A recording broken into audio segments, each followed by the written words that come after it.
여러분 안녕하십니까? 한 캐피털사의 고객정보 해킹 사건과 농협의 전산장애로 금융거래가 중단됐던 떠들썩했던 한 주였습니다. 또 지방의 한 마늘밭에선 100억 원대의 뭉칫돈이 묻혀있던 희한한 사건도 일어났는데요. 이번 주 IT 쪽에선 어떤 일들이 일어났을까요? 4월 셋째 주 한 주간의 주요 소식부터 살펴보겠습니다.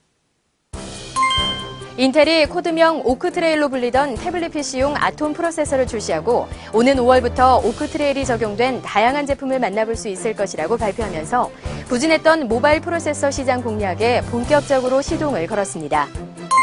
최시중 방송통신위원회 위원장이 지난 13일 국회 문화체육관광방송통신위원회 전체 회의에 출석해 휴대전화 문자 서비스 무료화를 심도 있게 검토하고 있다고 밝혔는데요. 이와 관련해 이동통신 3사는 거세게 반발하고 있습니다. 마이크로소프트는 내년 출시할 것으로 예상되는 윈도우 차기 버전에 기본 탑재할 인터넷 익스플로러 10 개발자 프리뷰 버전을 지난 12일 연례 개발자 컨퍼런스에서 공개했다고 외신이 전했습니다. 현재 이 통사를 통해 판매되는 휴대전화의 유통구조가 이르면 연내부터는 이 통사를 통하지 않고 제조사로부터 직접 단말기를 구입해 사용할 수 있도록 개선한다고 방송통신위원회가 밝혔습니다. 지난 3월 갤럭시 S2가 외국 매체에 공개되면서 국내 출시일에 대한 관심이 높아지고 있는데요. 듀얼코어 프로세서의 업그레이드 등으로 출시 시기가 연기될 것이라는 보도가 있었지만 현재 국내 이동통신 3사는 삼성전자와 갤럭시 S2 출시 일정을 협의 중이며 이달 25일께 정식 출시할 것으로 알려졌습니다. 우리나라 정보통신기술의 활용도는 세계 최고 수준이지만 이 분야의 정치 규제 환경은 여전히 미흡한 것으로 스위스 제네바에 본부를 둔 세계경제포럼이 발표했습니다.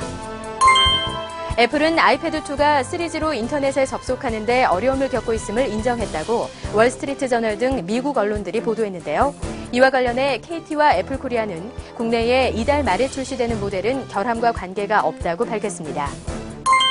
삼성전자의 초기 스마트폰인 옴니아2 보상안에 대한 각종 루머가 쏟아지는 가운데 갤럭시 S2 교체나 삼성카드 포인트 보상은 사실이 아닌 것으로 확인돼 이용자들의 혼란은 물론이고 삼성전자도 선뜻 결정을 내리지 못하고 루머에 대응하느라 곤혹을 치르고 있습니다.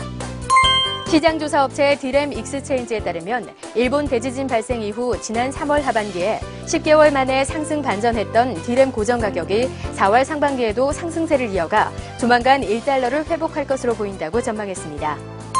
외장 하드디스크에 들어가는 일부 부품 중 하나가 일본 지진 여파로 수급에 문제가 생겨 외장 하드디스크 가격이 오를 수 있을 것이라고 업계 관계자가 밝혔습니다.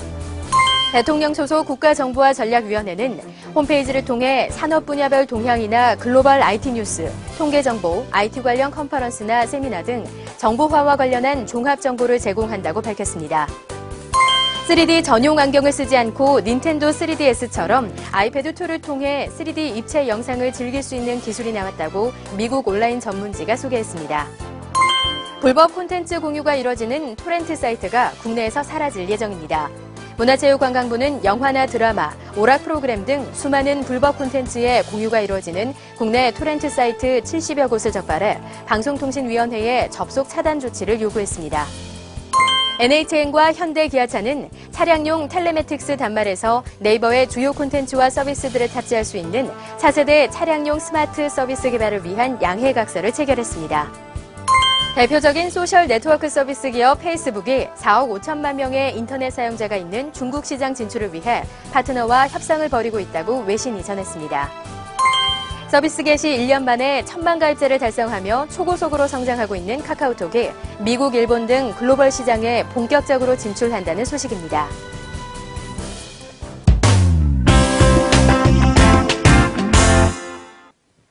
지난 2월에 시리얼 ATA 칩셋 결함 문제로 판매량이 급감했던 인텔 샌드브리지 메인보드의 판매량이 3, 4월 들어 다시 회복세를 보이고 있다고 하는데요. 자세한 소식은 홍진욱 기자가 전해드립니다. 지난 1분기 메인보드 시장은 인텔의 2세대 코어 프로세서 칩셋 결함으로 그 어느 때보다 시끄러운 시기였습니다.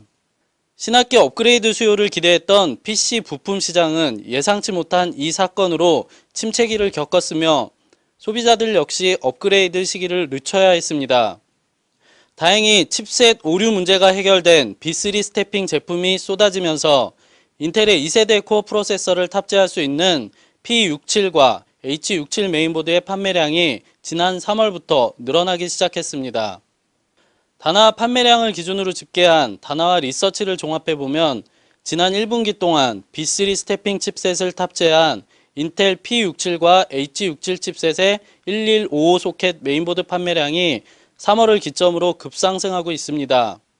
2월에는 시리얼 ATA 칩셋의 오류 문제로 판매량이 급감했지만 메인보드 제조사에서 칩셋 오류를 해결한 제품들이 속속 나오면서 세대 교체에 속도를 내고 있습니다. 지난 3월 한 달 동안 국내 제조사별 메인보드 판매량은 아수스가 전체의 26.9%로 가장 많은 판매량을 기록한 것으로 나타났습니다. 또한 EM텍과 에즈락이 각각 17%와 15%대로 그 뒤를 이었으며 MSI와 ECS, 기가바이트도 10% 내외의 판매량을 기록하며 치열한 3위 싸움을 벌이고 있습니다. 칩셋별 메인보드 판매 점유율을 보면 AMD AM3 소켓의 대표주자라 할 수 있는 AMD 880G 칩셋이 17%에 육박하며 가장 높은 인기를 얻고 있습니다. 이어 인텔 775 소켓을 사용하는 저가형 메인보드인 G41 소켓과 코드명 린필드의 인텔 코어 프로세서를 사용할 수 있는 H55 소켓 등이 뒤를 따르고 있습니다. 또한 인텔의 P67과 H67 메인보드의 판매량도 10위권 안에 들어가 있는 것을 볼 수 있습니다. 지난 성수기에 주춤했던 PC 부품 시장에 인텔의 B3 스태핑 제품들이 속속 출시되면서 메인보드 제조사들의 마케팅 전쟁에 점점 불이 붙고 있습니다. 미디어잇 홍진욱입니다.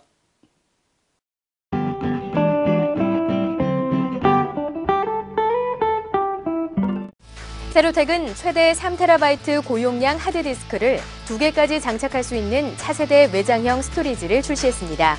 새 제품은 USB 3.0 포트를 지원해 데이터 전송 속도를 높였으며 알루미늄 외장과 별도의 전원 조작이 가능한 쿨링팬을 장착해 내부에서 발생한 열을 신속하게 배출할 수 있도록 설계된 것이 특징입니다. 소니코리아는 욕실과 실외 등 물에 젖기 쉬운 장소에서 마음 놓고 음악을 즐길 수 있는 방수 스피커를 출시했습니다. 한국 레노버는 HD LED 스크린과 인텔 2세대 프로세서를 탑재한 아이디어 패드 Z570을 출시했습니다. 이 제품은 인텔 코어 i5 프로세서와 750GB 하드디스크 드라이브를 탑재했으며 래피드 부스트 기능을 지원해 부팅 속도를 높였습니다. 버팔로가 건담 마니아층을 겨냥해 4GB 용량의 건담 USB 플래시 메모리를 내놨습니다. 이 제품은 PC에 바로 꽂아 데이터를 송수신할 수 있으며 받침대와 1.5m 연장선이 있어 컴퓨터가 책상 밑에 있어도 건담 USB를 책상 위에 놓고 사용할 수도 있습니다.